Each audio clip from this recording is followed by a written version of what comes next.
నమస్తే TV 49 news కు స్వాగతం. వైసీపీ పాలనలోని బీసీ ఎస్సీ ఎస్టీ మైనార్టీలకు మేలు చేకూరిందని మండపేట నియోజకవర్గం వైఎస్ఆర్సీపీ ఇన్ఛార్జ్ ఎమ్మెల్సీ తోట త్రిమూర్తులు పేర్కొన్నారు.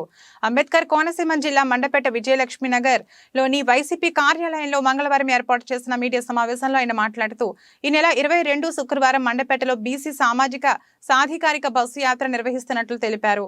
సభను విజయవంతం చేయాలని వైసీపీ శ్రేణులను కోరారు. దేశానికి ఆదర్శంగా నిలిచేలా సీఎం వైఎస్ జగన్ పాలన సాగిస్తున్నారన్నారు. నేరుగా 2,38,000 కోట్లను పేద బడుగు బలహీన వర్గాల కుటుంబాల బ్యాంకు ఖాతాలో లబ్ధి జమ చేశారన్నారు.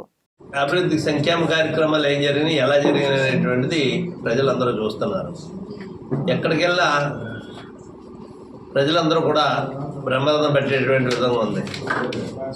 ఏదైతే ఇచ్చినటువంటి వాగ్దానాలు మేనిఫెస్టోలో ఏదైతుందో 100% అమలు జరిగినటువంటి ముఖ్యమంత్రిగా రాష్ట్రంలో ఎక్కడికెళ్ళా మన ప్రభుత్వానికి ప్రజలు బ్రహ్మరథం పడుతున్నారు.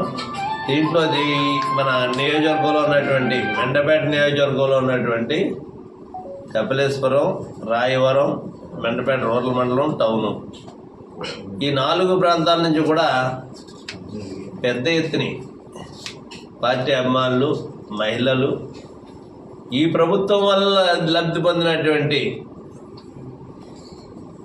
కుటుంబాలు ఎవరైతే ఉన్నారో అందరూ వచ్చి ఈ బస్ యాత్రని జయప్రదం చేయవలసిందిగా మీ అందరి ద్వారా మరొకసారి. ఈ బస్ యాత్ర అనేటువంటిది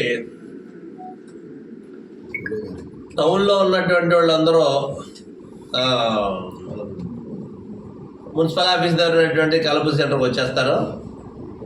రాయవరం మండలం, అదేవిధంగా మెండపేట రూరల్ మండలం, వీళ్ళందరూ కూడా ఈ 2 మండలాలకు సంబంధించి పూలే గారి విగ్రహం దగ్గర వంతుని దగ్గర నుంచి, పెద్దకాలం వంతుని దగ్గర నుంచి పూలే గారి విగ్రహానికి నివాళులర్పించి, బీసీ సాధికార యాత్ర కాబట్టి ఆయనకి నివాళులర్పించి అక్కడి నుంచి మరి మెయిన్ రోడ్లోంచి వచ్చి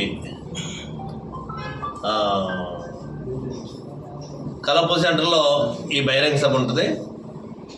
4 గంటలకే ఈ సభ ప్రారంభమవుతుంది.